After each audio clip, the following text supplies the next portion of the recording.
Hi friends, ఎలా ఉన్నారు? ఏంది కథ? ఆఫ్టర్ లాంగ్ టైం 4-5 డేస్ అవుతుంది వీడియోలు ఏం చేయక. కొంచెం బిజీ ఉండే, వర్క్ అయితే చాలా ఉంది, అందుకని వీడియోస్ అయితే ఏం చేయలేదు. ఇప్పుడు ఏంటంటే మా మార్కెట్ ఇది, నేను పనిచేసే మార్కెట్లో కొన్ని కొత్త మార్పులు చేసారు. అది ఏంటో అయితే చూద్దాం మరి. ఓకేనా ఫ్రెండ్స్?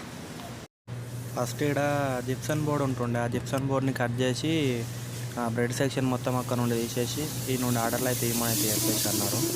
ఫస్ట్ ఉన్న దాంట్లో కబోర్డ్లో ఆర్డర్లు ఫుల్ అయిపోతున్నాయి, అక్కడ సరిగ్గా ఇదైతే లేదని చెప్పేసి ఇక్కడ జిప్సన్ బోర్డ్ కట్ చేసారు. కట్ చేసేసి ఇక్కడ నుండి ఇక్కడ వరకు ఇక్కడ నుండి ఆర్డర్ సెక్షన్ అయితే పెట్టేసి ఉన్నారు. దానికోసమే ఈ 2-3 రోజుల నుంచి సెట్ చేసుడు, అది చేసుడు, ఇది చేసుడికి వీడియోలు చేయలేకపోయినా. బ్రెడ్ సెక్షన్ అయితే అక్కడ నుంచి తీసేసి వేరే దగ్గర సెట్ చేసినాము. మార్పు అయితే ఇదే ఫ్రెండ్స్, బ్రెడ్ సెక్షన్ మొత్తం చేంజ్ చేసారు. Okay friends, bye. మరి సబ్స్క్రైబ్.